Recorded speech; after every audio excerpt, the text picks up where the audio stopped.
Praise the lord. Journey with Jesus week 8 వీక్షిస్తున్న మీ అందరికీ మన ప్రభువైన యేసుక్రీస్తు వారి నామములో మీ అందరికీ వందనాలు తెలియజేస్తున్నాను. మీరంతా బాగున్నారని ఆశిస్తున్నాను.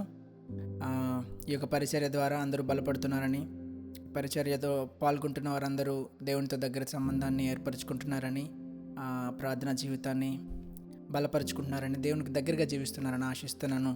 ఈ పరిచర్యను ఇంకను దేవుడు దీవించి ఆశీర్వదించలాగున అనేక మందికి మేలుకరంగా లాభకరంగా ఉండేలాగా మనం అంతా ప్రార్థన చేద్దాం. కుదిరినంత వరకు మీకు మీ ఫ్రెండ్స్కి వీలైనంత వరకు ఈ వీడియోస్ని షేర్ చేస్తే మనం ఇంకా దేవునిలో బలపడే వారం అవుతాం, మిగతా వారికి కూడా షేర్ చేసిన వారం అవుతాం. ఈ వీకెండ్ ప్రేయర్ను మనము చిన్న ప్రార్థనతో స్టార్ట్ చేసుకుని మనం ముందుకు వెళ్దాం. పరలోకమందున మా తండ్రి, నీకే వందనాలు, స్తోత్రాలు. ఘనమైన దేవ, మమ్మల్ని ఇంతవరకు నీ యొక్క అద్భుతమైన రెక్కల కింద మమ్మల్ని కాచి కాపాడి దినమెల్లా నైనా నీ యొక్క విలువైన కృపచేత మమ్మల్ని బలపరుస్తున్నందుకు నీకే వందనాలు. మమ్మల్ని పరిచర్య ద్వారా బలపరిచి ముందుకు నడిపిస్తున్నందుకు ప్రభా, ఈ యొక్క పరిచర్యలో పాల్గొని నైనా నీతో ఆ యొక్క సంబంధాన్ని ఏర్పరచుకుంటున్న ప్రతి ఒక్కరికి, ప్రార్థన జీవితాన్ని బలపరుచుకుంటున్న ప్రతి ఒక్కరికి మీరే సహాయం దయచేయండి. మమ్మల్ని పరిచర్య ద్వారాను ఇంకను వాడుకోండి తండ్రి. మా జీవితాలను ఇంకను బలపరచండి నైనా. యొక్క నిలువెచ్చని జీవితాన్ని మా నుండి తీసివేసి ప్రభా, నీ కొరకై ప్రభమైన మండే హృదయం మాకు దయచేయండి. నీ కొరకు బలముగా పనిచేయడానికి మా హృదయాన్ని స్థిరపరచండి. రాబోతున్న ప్రతి ఆటంకమును తొలగించి మమ్మల్ని స్థిరపరచండి దేవా. మాకు బలాన్ని దయచేయండి. ఏ విధమైన ఆటంకము ద్వారాను మేము ఆగిపోకుండా సమయం కూడా మాకు అనుకూలంగా ఉండేలా మాకు సహాయం దయచేయండి తండ్రి. ఈ యొక్క పరిచయను ఇంకను బలపరిచి నీ యొక్క మేలుకై నీ యొక్క మహిమ కొరకే వాడుకుని ఆయన ఇప్పుడు మేము స్టార్ట్ చేస్తుండగా మాతో మీరుండి మమ్మల్ని నడిపించి నీ యొక్క ఆత్మశక్తిని, ఆత్మబలాన్ని మమ్మల్ని నడిపించి ఆరాధనలో, ప్రార్థనలో, వాక్యంలో మీరుండి మమ్మల్ని దీవించి ఆశీర్వదించమని, కేవలం మహిమ, ఘనత, ప్రభావంలో నీకు మాత్రమే చెల్లును గాక.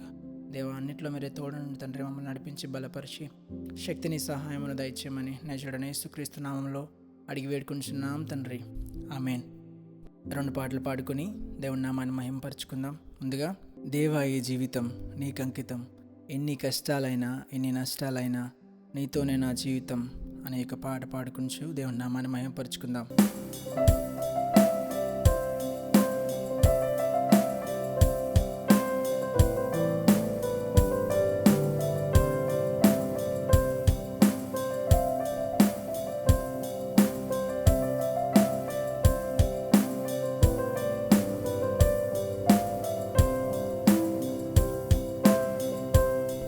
దేవా ఈ జీవితం నీకంకితం, దేవా ఈ జీవితం నీకంకితం, దేవా ఈ జీవితం నీకంకితం, దేవా ఈ జీవితం నీకంకితం. ఎన్ని కష్టాలైనా ఎన్ని నష్టాలైనా నీతోనే నా జీవితం. వ్యాధి బాధలైనా శోక సంద్రాలైనా నీతోనే నా జీవితం. ఎన్ని కష్టాలైనా ఎన్ని నష్టాలైనా నీతోనే నా జీవితం.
ప్రేమను చూపించి నీ కౌగిటిలో చేర్చి నీ మార్గమునే నాకు చూపినావు.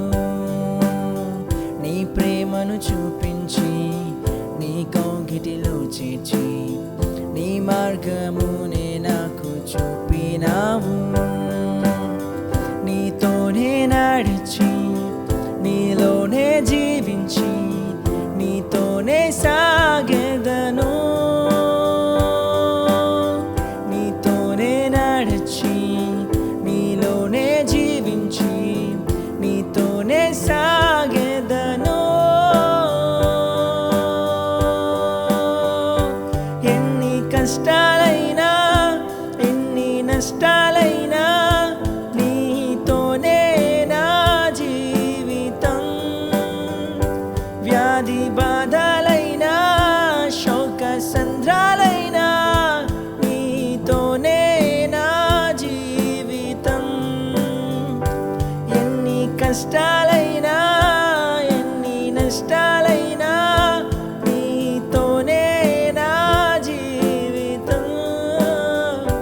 వ్యాధి బాధలైనా శోక సంద్రాలైనా నీతోనే నా జీవితం. దేవా ఈ జీవితం నీకంకితం. దేవా ఈ జీవితం నీకంకితం.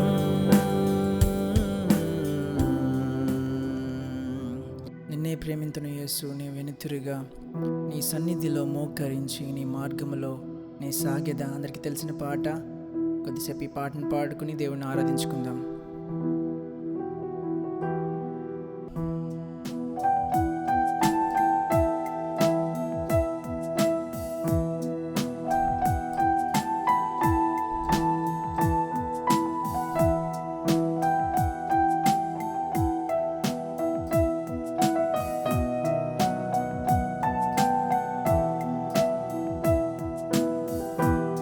నిన్నే ప్రేమింతును నిన్నే ప్రేమింతును యేసు, నిన్నే ప్రేమింతును. నీ వెనుతిరుగా నీ సన్నిధిలో మోకరించి నీ మార్గములో సాగెదా. నీరసించక సాగెదా నీ వెనుతిరుగా. నీ సన్నిధిలో మోకరించి నీ మార్గములో సాగెదా. నీరసించక సాగెదా నీ వెనుతిరుగా.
భద్రపరిచినందుకు నీకే వందనాలు తండ్రి. దేవా, మేము మిమ్మల్ని ప్రేమిస్తున్నామయ్యా. అయ్యా, వెనుతిరగక ప్రభానైనా నీతో మేము సాగుతాం తండ్రి. మాకు సహాయము దయచేయండి. మా విశ్వాసాన్ని మేము బలపరచుకోవడానికి అయ్యా, నీతోనైనా దగ్గర జీవితాన్ని మేము జీవించడానికి మాకు సహాయము దయచేయండి తండ్రి. ఏ యొక్క ఆటంకానికి ప్రభానైనా మేము వెనుతిరగకుండా అయ్యా, మా యొక్క జీవితాన్ని బలపరుచుకుని నైనా నీవే మా గురిగా నైనా మేము ముందుకు సాగడానికి మాకు సహాయము దయచేయండి. సాతాను శక్తులకు మేము పడిపోకుండా దేవా మాకు సహాయము దయచేయండి. నీ బలమును మాకు ప్రభా అనుగ్రహించండి తండ్రి. ఈ క్షణమే ప్రభానైనా మేము శక్తి పొందుకునేలాగా మాకు సహాయము దయచేయండి. ముఖ్యంగా నీ యొక్క ఆత్మను, నీ యొక్క ఆత్మ సహాయమును, నీ యొక్క ఆత్మ గైడెన్స్ను మాకు దయచేయండి తండ్రి. ఇదిగో నీ ఆత్మ లేని వారమైతే ప్రభానైనా మేమేమి చేసినాను వ్యర్థమే తండ్రి. అయినా ఏమి చేసినాను, మేము ఏ డెసిషన్ తీసుకున్నాను ప్రభా, మా యొక్క దినదిన జీవితాల్లో ప్రభా అయినా కేవలం నీ యొక్క ఆత్మ సహాయంతో మేము ముందుకు వెళ్ళడానికి, నీ యొక్క కృప ద్వారా మేము జీవించగలగడానికి మాకు సహాయము దయచేయండి తండ్రి. నీకే వందనాలు. ఈ పరిచయం ఇంకను బలపరిచి ముందుకు నడిపిస్తున్నందుకు నీకే వందనాలు ప్రభా. వాక్యంలోనికి వెళ్ళబోతుండగా మాట్లాడిపోయేది నేను కాదు, కానీ నీకు ఆత్మ సహాయంతో నాతో మాట్లాడండి తండ్రి.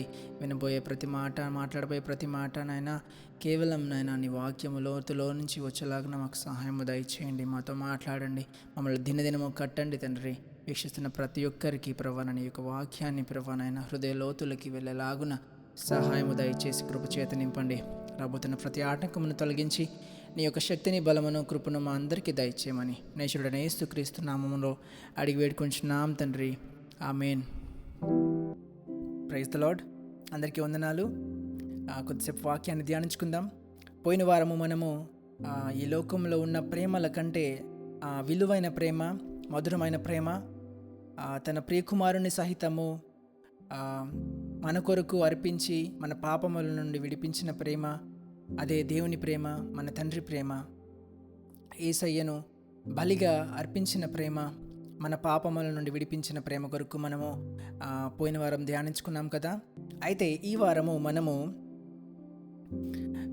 మనకున్న దుఃఖ సమయంలో, మనకి ఉన్న వాటిని కోల్పోయినప్పుడు మనము దేవునిపై నిరీక్షణ ఉంచితే మన జీవితాన్ని దేవుడు ఎలా మలుపు తిప్పగలడో మన బైబిల్లో ఉన్న ఒక వ్యక్తి జీవితం నుండి మనం ఈరోజు ధ్యానం చేసుకుందాం. అయితే 4 అధ్యాయాలు కలిగిన ఈ యొక్క రూతు గ్రంథముని మనం ఈరోజు ధ్యానం చేసుకుందాం. ఈ యొక్క రూతు గ్రంథాన్ని మొత్తం ఈ 4 అధ్యాయాలని చిన్న కథా సారాంశం లెక్క నేను మీకు చెప్పాలని ఆశపడుతున్నాను. అప్పట్లో న్యాయాధిపతులు పరిపాలించే సమయంలో, అంటే న్యాయాధిపతులు ఏలుతున్న ఆ యొక్క సమయంలో అప్పటికి ఇంకా రాజులు ఇంకా నియమింపబడలేదు. అంటే సౌలు మొదటి రాజుగా ఎలా నియమింపబడడం మనకు తెలుసు కదా.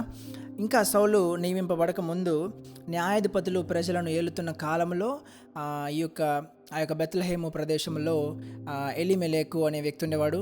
ఆ వ్యక్తి భార్య పేరు నయోమి, తనకిద్దరు మగబిడ్డలు. అయితే ఆ ప్రాంతంలో ఎలీమెలెకు దేవుని తెలిసిన వ్యక్తిగానే ఉన్నాడు. అయితే ఆ యొక్క ప్రాంతంలో, బెత్లెహేము ప్రాంతంలో ఆ దినముల్లో గొప్ప కరువు సంభవించింది.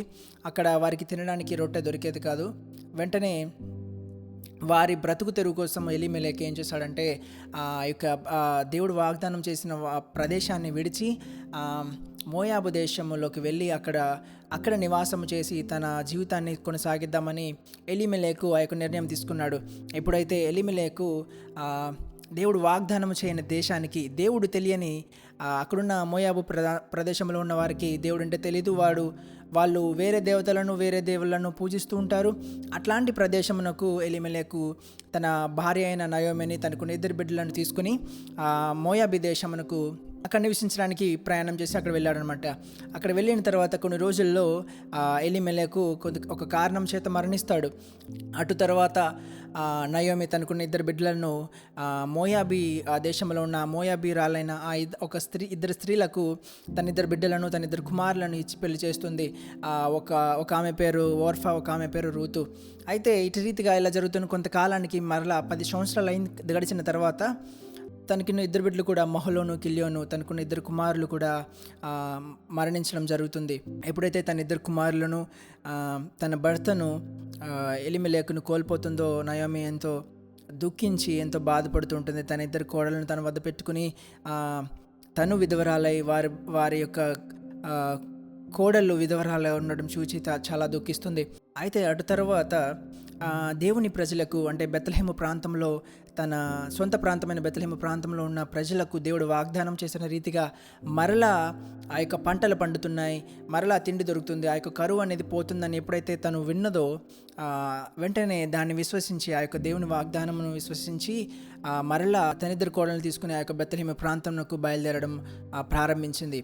ఎప్పుడైతే కొంత దూరము ముందుకు వెళ్ళిన తర్వాత తనిద్దరు కోడళ్ళతో నయోమి రీతిగా అంటుంది, కుమార్తెలారా, మీరు నాతో వచ్చుట ఎంత మాత్రం సబబు కాదు. మీరు వెళ్ళి మీ యొక్క తల్లిదండ్రుల ప్రదేశం అయిన ఆ యొక్క మోయాబు దేశమునకు వెళ్ళి మీరు మరలా పెళ్లి చేసుకున్నది, నాతో వచ్చుట ఇది సబబు కాదు అని చెప్పి, నేను ఇప్పుడు కుమారులను కానీ మీకు ఇవ్వాలన్నా నేను ఇవ్వలేను, నేను ముసలిదాన్ని అయిపోయాను, నేను మీకు ఇప్పుడు ఒకవేళ నేను కుమారుల్ని కానీ మీకు ఇచ్చిన వారు పెద్దవారు అయ్యేంత వరకు మీరు కనిపెట్టుకుని ఉండలేరు కదా, కనుక మీరు వెళ్ళి ఆ యొక్క ప్రదేశంలోకి వెళ్ళి మరలా పెళ్లి చేసుకున్నది, మీరు నాయడలా కరుణ చూపించినట్లు యెహోవా కూడా మీకు కరుణ చూపును గాక అని నయోమి తనకిద్దరు కోడళ్ళైన రూతుకి ఓర్ఫాకు చెప్తుందనమాట.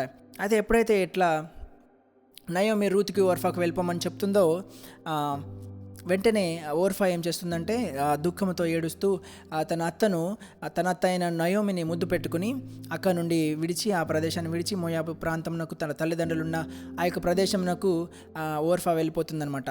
అయితే అది జరిగిన పిమ్మట వెంటనే నయోమి ఋతుతో ఇట్లా అంటదనమాట, అయితే నీ తోడికోడళ్ళు తన ప్రదేశానికి తిరిగి వెళ్ళిపోయింది, నీవు కూడా వెళ్ళి అక్కడ ఉన్న వారిని పెళ్లి చేసుకోమని అడగగా అప్పుడు రూతు ఇటు రీతిగా సాక్ష్యం ఇస్తుంది, నా వెంబడి రావద్దనియు నన్ను విడిచిపెట్టమనియు నన్ను బ్రతిమాలుకొనవద్దు, నీవు వెళ్ళి చోటకే నేను వచ్చేదను, నీవు నివసించే చోటనే నేను నివసించేదను, నీ జనమే నా జనము, నీ దేవుడే నా దేవుడు, నీవు మృతి పొంది చోటను నేను మృతి పొందేదను, అక్కడనే పాతి పెట్టబడదను, మరణము తప్ప మరి ఏదైనాను నన్ను ప్రత్యేకించిన ఎడల యెహోవా నాకు ఎంత కీడనను చేయనుగాక నేను ఇటు రీతిగా సాక్ష్యం ఇస్తుందన్నమాట రూతు. ఎప్పుడైతే ఓర్ఫా తన అత్తను ముద్దు పెట్టుకుని విడిచి ఆ యొక్క ప్రదేశం విడిచి వెళ్ళిపోతుందో రూతు మాత్రం అట్లా చేయలేదు.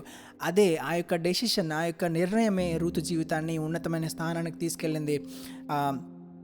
దేవుడంటే తెలియని ఒక మోయాబీరాలైన రూతు ఆ క్షణంలో తన అత్త అయిన నయోమిని విడిచిపెట్టలేదు. నీ దేవుడే నా దేవుడు, నీ జనమే నా జనము, మరణము తప్ప మర ఏదైనాను మనలను వేడి చేసిన ఎడల యెహోవా నాకు కీడు చేయను గాక అని ఆ క్షణము రూతుతో ఆ క్షణము నయోమితో అంటుందన్నమాట.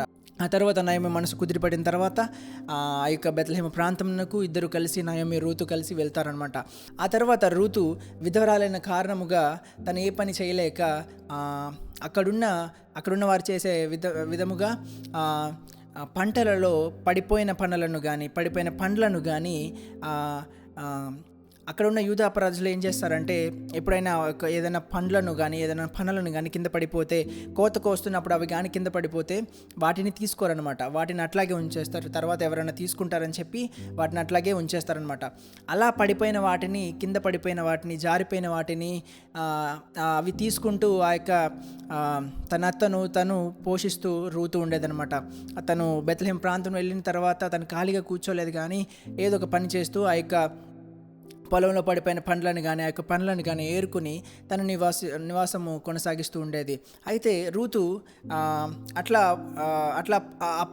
పడిపోయిన పండ్లను, ఆ పనులను ఏరుకోవడానికి ఒకరి పొలంలోకి వెళ్తుంది. ఆ పొలము ఎవరిదంటే ఎలీమెలెకు యొక్క వంశస్థుడు, అలాగే వారికి దగ్గర సంబంధుడైన బోయాజుది.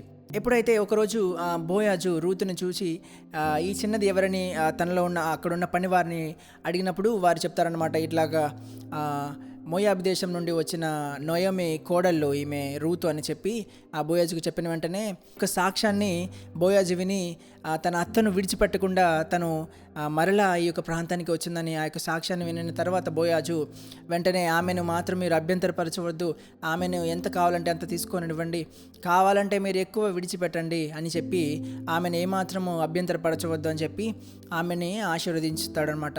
అటు రీతిగా జరుగుతున్నప్పుడు ఒకరోజు నయోమి రూతుని ఇట్లా అడుగుతుందనమాట, కుమారి, నీవు ఎవరి పొలములో నువ్వు ఈ పొలములు ఈ యొక్క పనులను నువ్వు తీసుకుంటున్నావు అని అడగగా రూతు అంటున్నప్పుడు నేను బోయాజు యొక్క పొలంలో నేను ఈ యొక్క పండ్లను నేను తీసుకుంటున్నాను అని చెప్పిన వెంటనే నయోమి ఎంతో సంతోషించి రూతుతో ఇటు రీతిగా సాక్ష్యం ఇస్తుందన్నమాట. ఆ బోయాజు నీకు బంధువుడు, అయితే ఇటు రీతిగా నువ్వు చెయ్యి, నువ్వు వెళ్ళి ఈరోజు స్నానం చేసి నీకు ఉన్న మంచి బట్టలలో ఒక బట్టను కట్టుకుని ఈ రాత్రికి వెళ్ళి అక్కడ బోయాజు పాదముల వద్ద నువ్వు పడుకుని ఆ యొక్క బట్టను నీవు కప్పుకో అని చెప్పి నయోమి రూతుతో చెప్తుంది. ఆ బట్టను ఎందుకు కప్పుకోమంటుందంటే అప్పట్లో యూదుల్లో ఒక కల్చర్ అనేది ఉండేదన్నమాట. అంటే ఇప్పుడు మన ఇండియన్ కల్చర్లో ఎలా అయితే పెళ్లి చేసుకోవడానికి నిశ్చయించుకుంటున్నప్పుడు తాంబూలాలు ఎలా పుచ్చుకుంటారో, కొంతమంది రింగ్స్ అట్లా ఎక్స్చేంజ్ చేసుకుంటారు, అటు రీతిగానే అప్పుడు యూదుల్లో ఆ యొక్క కల్చర్ అనేది ఉండేది. బట్ట కప్పడం అంటే నన్ను పెళ్లి చేసుకో అని అడగడం అనమాట. అటు రీతిగానే నయోమి రూతుతో చెప్తుందనమాట. అట్లా చెప్పిన వెంటనే రూత్ ఏం చేస్తుందంటే ఆ రోజు స్నానం చేసి తయారయ్యి బోయాజు పడుకున్న చోటుకి వెళ్ళి తన పాదముల యొద్ద పడుకున్నప్పుడు బోయాజు రూతుని వెంటనే మెలకు వచ్చి, బోయాజు కుమారి నీవెవరు అని అడగగా రూతు, నేను నీ దాసురాలను కనికరించి నీ యొక్క బట్టను నాపై కప్పుము అని చెప్పగానే బోయాజు ఎట్టి రీతిగా సమాధానం ఇస్తాడు. యెహోవా దయ నీపై ఉన్నది కుమారి, నేను నిన్ను పెళ్లి చేసుకున్న ముందు కంటే నాకంటే నీకు దగ్గర సంబంధం గలవాడు ఒకడున్నాడు, వారిని ముందు అడిగి తర్వాత నేను నిన్ను వివాహం చేసుకుంటానని చెప్పి అటు రీతిగా బోయాజు రూతుతో చెప్తాడనమాట.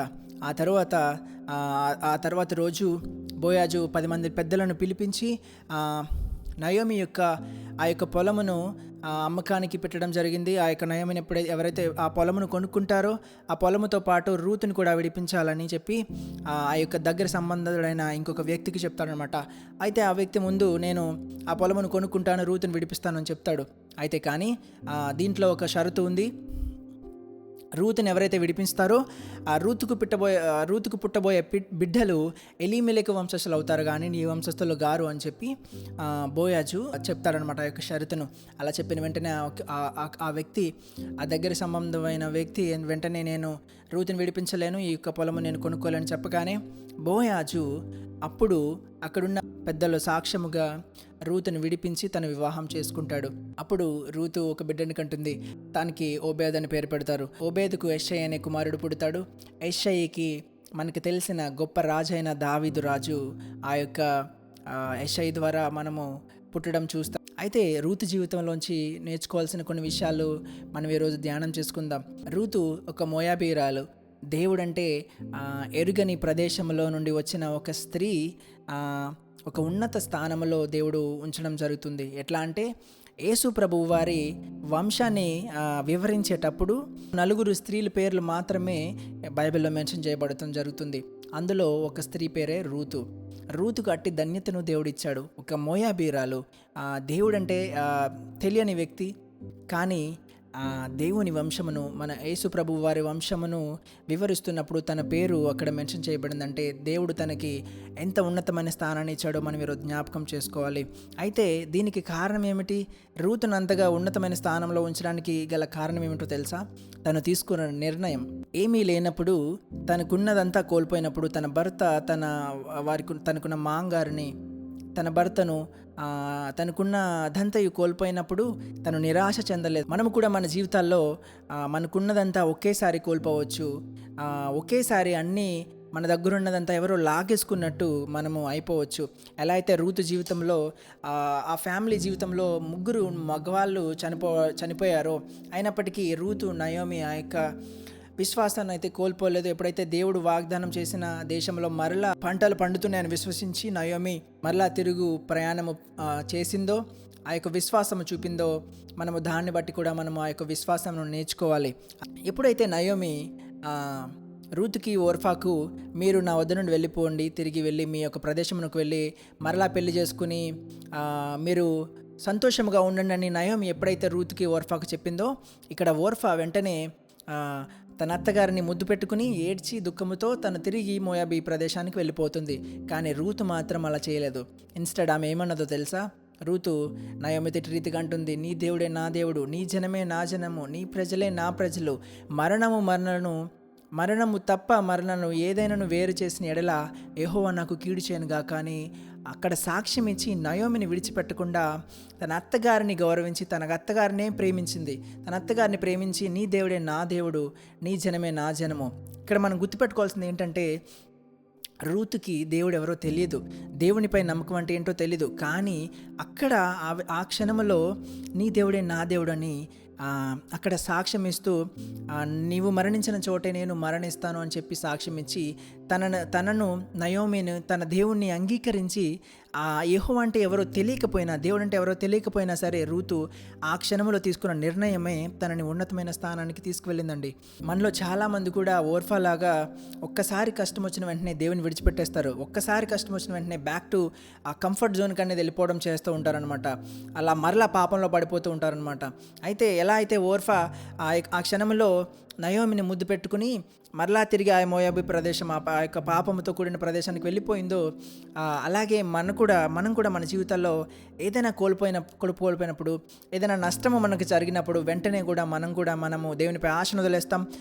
దేవుడు ఇదేం చేయలేడేమో అని ఆ యొక్క నిరాశను వెంటనే మన హృదయంలోకి తెచ్చుకుని మనం వెంటనే ప్రార్థన చేయడం ఆపేస్తాం, మనం వెంటనే వాక్యం చదవడం ఆపేస్తాం, మనం వెంటనే దేవుడు అంటే తెలియని వారిగా మనం వెంటనే ఒకేసారి బిహేవ్ చేస్తూ ఉంటాం. అట్టి రీతిగా కాదండి.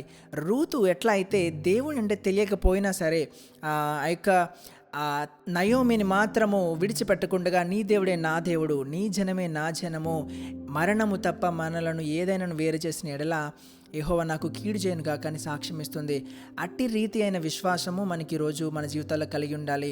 దేవుడు అంటే తెలియకపోయినా సరే రూతు ఆ రోజు నీ దేవుడే నా దేవుడని, నీ దేవుని పట్ల నేను విశ్వాసం ఉంచుతానని చెప్పి నయోమితో పాటు ఎప్పుడైతే బెత్లెహేమునకు బయలుదేరిందో ఆ క్షణమే దేవుడు రూతును ఎన్నుకుని గొప్ప స్థానానికి తీసుకెళ్లాలని నిర్ణయించుకున్నాడు.